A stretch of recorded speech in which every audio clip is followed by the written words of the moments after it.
स्वस्थ जीवन के लिए वरदान है सहजन, जिसे वनस्पति विज्ञान में मोरिंगा ओलिफेरा कहा गया है। एक शोध के अनुसार सहजन की पत्ती में विटामिन सी संतरे से 7 गुना, विटामिन ए गाजर से 4 गुना, कैल्शियम दूध से 4 गुना, पोटेशियम केले से 3 गुना और प्रोटीन दही की तुलना में 3 गुना अधिक होता है। ये दुनिया का सबसे तेज बढ़ने वाला पेड़ है। इसकी हरी पत्तियों, फली और सूखी पत्तियों में carbohydrate, protein, calcium, potassium, iron, magnesium और बी कॉम्प्लेक्स प्रचुर मात्रा में पाया जाता है। आयुर्वेद में 300 रोगों का उपचार अकेले मोरिंगा के द्वारा बताया गया है। दुनिया के विभिन्न देशों में मोरिंगा का उपयोग कुपोषण को दूर करने के लिए किया जाता है। इसकी पत्तियों में कैल्शियम और आयरन की प्रचुरता के कारण गर्भवती महिला, बच्चों को दूध पिलाने वाली माँ और बुजुर्गों से लेकर हर उम्र के लोगों के लिए ये लाभदायक है। इसीलिए अगर आपको बीमारियों से दूर रहकर स्वस्थ जीवन जीना है तो अपनी भोजन की थाली में मोरिंगा को शामिल कर लीजिए। मुनगा का फल आप लोग खाते हैं, फूल आप लोग खाते हैं, पत्ती आप लोग खाते हैं, है ना। गांव में पेड़ होता है तो वैसी का अच्छा वैरायटी का हम लोग यहाँ पर खेती करेंगे। कहने का मतलब है कि हमारे किसान भाई अपना आजीविका के लिए खेती पर निर्भर हैं, लेकिन वो खेती भी पूरी जितना उपज लेना चाहिए उतना उपज वो लोग नहीं ले पाते हैं। तो अब समय के अनुसार हम लोगों को अपना सोच को बदलना होगा। परंपरागत खेती से अब हम लोग को हटकर कुछ नया चीज़ का खेती करना होगा। इसके तहत हम लोग यहाँ मुनगा का खेती के बारे में शुरुआत करने जा रहे हैं। अच्छी सेहत के साथ उद्गम रोजगार भी, इससे बेहतर क्या हो सकता है। ग्रामीण विभाग झारखंड सरकार के अंतर्गत Jharkhand state livelihood promotion society Jharkhand की गरीब ग्रामीण महिलाओं को जोहार परियोजना के माध्यम से झारखंड में पहली बार मोरिंगा की खेती करने के लिए प्रोत्साहित कर रही है। जो हमारा जोहार परियोजना में जो हमारा मकसद है इंटेंसिव फार्मिंग, जिसमें हम लोग मुनगा का खेती करते हैं तो बीज को सीधा रोपण करते हैं खेत तैयार करके। खेत तैयार करते समय हम लोग जैविक खाद का इस्तेमाल करेंगे, केचुआ खाद का इस्तेमाल करेंगे, गोबर खाद या नीम खली या करंज खली का इस्तेमाल करेंगे। और खेत में अगर कीड़ा लगने का स्थिति कभी उत्पन्न होता है तो उस स्थिति में हम लोग जैविक दवा या नीम का दवा का इस्तेमाल करेंगे। रासायनिक दवा या खाद का इस्तेमाल करने से थोड़ा सा क्वालिटी कम हो जाता है और मार्केट में भी थोड़ा सा बेचने में दिक्कत होता है। जैविक खेती में आमदनी भी अच्छा होता है, प्रॉफिट भी अच्छा होता है, मेहनत भी कम लगता है। कहा जाता है कि आवश्यकता ही आविष्कार की जननी है, तो आखिर झारखंड में मोरिंगा की खेती की जरूरत क्यों पड़ी? तो इसका जवाब महिला किसानों को मोरिंगा की खेती की ट्रेनिंग देते समय बताया जाता है। पहला, भूमि का उपयोग बढ़ाने के लिए। झारखंड में खेती बरसात पर निर्भर करती है, इसीलिए अधिकतर किसान अपने खेतों में साल भर में मात्र एक खेती यानी धान की खेती कर पाते हैं। अब वो मोरिंगा भी लगा सकते हैं। दूसरा, आय बढ़ाने के लिए। मोरिंगा की खेती से किसानों की अतिरिक्त आय बढ़ेगी। तीसरा, कुपोषण से लड़ने के लिए। झारखंड में नेशनल फैमिली हेल्थ सर्वे के अनुसार 5 साल से कम उम्र के 45.3% बच्चों में नाटेपन और 29% बच्चे शारीरिक तौर पर पूर्णतः स्वस्थ नहीं हैं। ऐसी परिस्थिति में सहजन में उपलब्ध गुणकारी तत्व लाभदायक सिद्ध होंगे। इससे पहले हम लोग खाली सिर्फ एक खेती धान का करते थे, उससे अलावा हम लोग कुछ नहीं करते थे। और उधर से हम लोग का ही मुनगा का प्रोसेस मिला है तो मुनगा का खेती किए हैं, तो इसमें सालों भर खेती हो रहा है।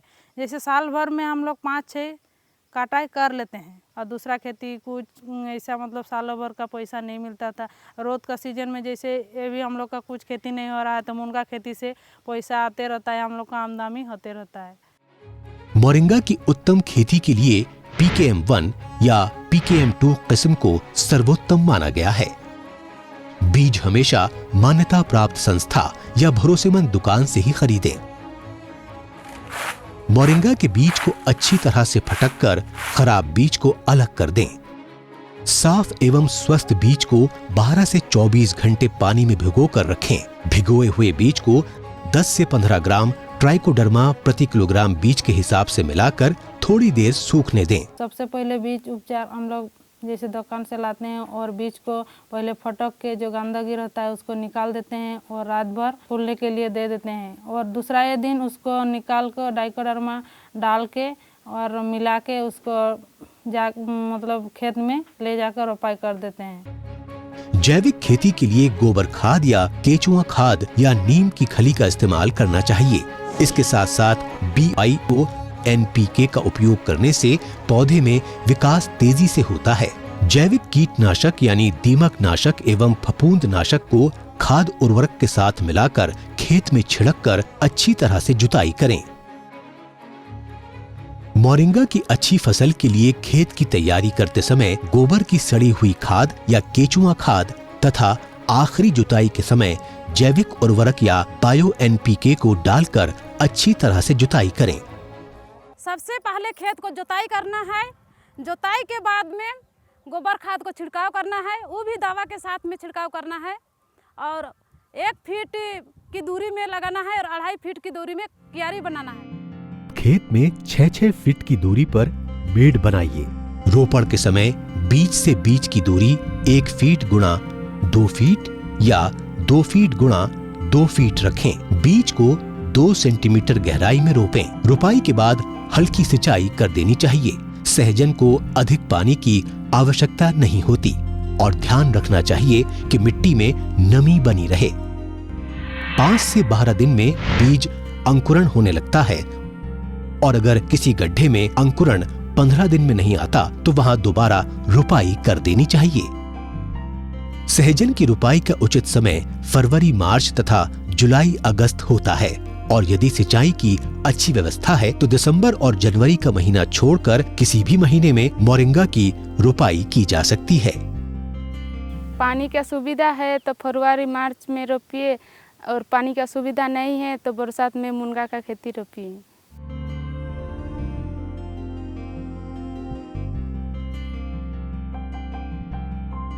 कीड़ा या बीमारी लगने पर जैविक दवा का छिड़काव करें।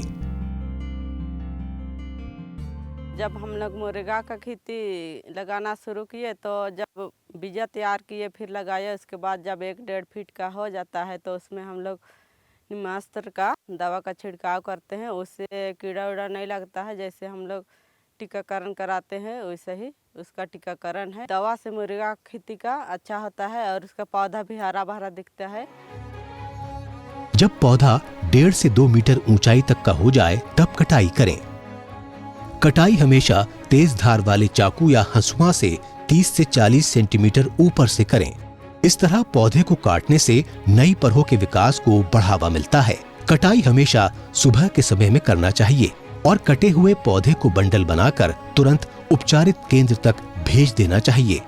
मुनगा का खेती किए हैं तो इसमें सालों भर खेती हो रहा है। जैसे साल भर में हम लोग 5-6 कटाई कर लेते हैं। पका हुआ पत्ता रहता है उसको निकाल देना है। वो जो अच्छा हरा भरा पत्ता रहता है उसको मतलब 3 डाब में पानी रखना है और मतलब इसमें 1 में नमक डालना है और वो 1 बाल्टी में नमक पानी में और 2 अच्छा पानी रखना है। उसमें नमक वाला पानी में धो के और अच्छा वाला पानी में भी धोना है और उसका बाद फैला के अच्छा सूखा मतलब तिरपाल चाहिए, मतलब उसमें गंदा नहीं होना चाहिए, उसमें हम लोग को सूखा देना है। जैसे सूख गया 1-2 घंटा बाद पानी उसका हट गया, उसके बाद हम लोग उसका जो ढट्ठा रहता है उसको तोड़ कर निकाल देते हैं और सूख जाता है और उसका मतलब जो पत्ता रहता है उसका सूखा हुआ बोरा में डाल देते हैं। अच्छा बोरा में उसका सूखा हुआ का बहुत तरह का प्रोडक्ट और बहुत तरह किस्म का फेस वॉश बहुत चीज बनता है। मोरिंगा के पत्ते को घर में सुखाकर बेचने योग्य बनाने के लिए पत्तों की 3 बार धुलाई करें और छायेदार जगह में सुखाएं। मोरिंगा की उपज 1 एकड़ में साल में 5 से 6 बार कटाई की जा सकती है।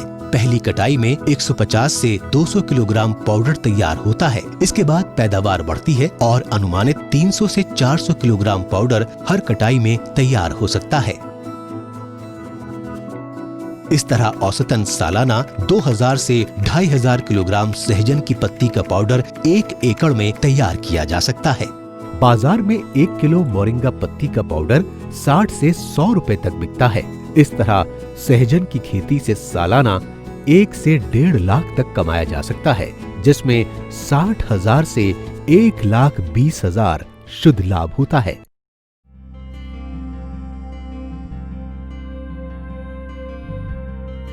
और JSLPS के माध्यम से हम लोग महिला समूह जुड़ करके एक जोहार प्रोजेक्ट आया है। जोहार प्रोजेक्ट के माध्यम से हम लोग को नर्सरी करके और हम लोग बीज तैयार जब हो जाता है तो हम लोग दूसरा जगह सेल करते हैं। हम लोग 8,000 पौधा लगाए हैं। 8,000 हम लोग को स्वयं सहायता समूह के माध्यम से ग्रुपिंग में करते हैं और हम लोग इसको आर्थिक स्थिति सुधारने के लिए हम लोग का ये कराया गया है। इससे हम लोग कर रहे हैं तो आय दुगना हम लोग को हो रहा है। ये है मिथिला देवी। अपनी हरी भरी लहलाती मोरिंगा की फसल को देखकर इन्हें एक अजीब सी संतुष्टि मिलती है। और हो भी क्यों ना, इन सभी बंजर पड़े खेतों के बीच में इनका खेत मोरिंगा की हरियाली से चमक रहा है। ज्यादा नहीं, साल भर पहले तक मिथिला देवी भी गांव के दूसरे किसानों की तरह निराशा में जीवन जी रही थीं। ये जो JSLPS जो आई उससे पहले मेरा स्थिति बहुत ही नाजुक था। पानी का कमी नहीं था, बरसात में एक ही जन खेती होता था, बाकी बैठे रहते थे, किसी का मजदूरी मिलता था करते थे या बाहर चले जाते थे। उसमें तो मेरा मानसिक जो था वो भी थोड़ा नाजुक था और आर्थिक स्थिति भी नाजुक ही था। आशा की किरण तब जगी जब ये गांव के महिला मंडल से जुड़ी और मोरिंगा की खेती की ट्रेनिंग ली। जब JSLPS आई तो हमें बताया गया इस तरह से है, लाभ है, तो हमने उसमें समूह में जुड़ा। समूह में जुड़ने के बाद हमें ऋण मिला, कई सुविधाएं उससे भी हमें मिली। उसके बाद जोहार परियोजना आया, भैया लोग आकर के बताए समूह में इस तरह का दीदी कीजिए, तो हमने ध्यान से सुना, हमें बड़ी ही अच्छा लगा। फिर मैंने ये देखे मोरिंगा का खेती किया।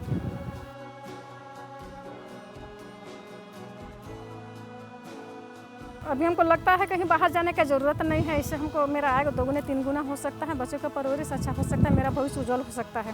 और मेरे से एक उम्मीद है कि अगल बगल जो दीदी लोग नहीं जुड़ी है, उसका खेत अभी क्या बोलते हैं खाली पड़ा हुआ है। तो ये देख हमको लगता है, दीदी लोग बोलती भी है कि हम लोग भी जुड़ेंगे, हम लोग भी करेंगे, तो हमें एक काफ़ी हमसे अच्छा अनुभव लग रहा है। झारखंड में बदलाव का दौर है। जो खेत बंजर थे उनमें नमी आने लगी है। जिन खेतों में झाड़ झंकार और जंगली घास हुआ करती थी, अब वो खेत इन महिला किसानों की पहचान बनने लगे हैं। और इन सब से बढ़कर मोरिंगा की फसल एक बार लगाइए और 5 वर्षों तक कमाई करिए। वो देखो, मोरिंगा की खेती करने वाली महिला जा रही है। इन महिला किसानों का उत्साह गांव के दूसरे किसानों को मोरिंगा की खेती करने के लिए प्रोत्साहित कर रहा है। ये हर 3 महीने में मोरिंगा की पत्तियों से आने वाली आमदनी है। यह सप्ताह में 3 से 4 दिन भोजन की थाली में पौष्टिक मोरिंगा शामिल हो गया है। इन महिला किसानों के चेहरे की चमक बढ़ती जा रही है।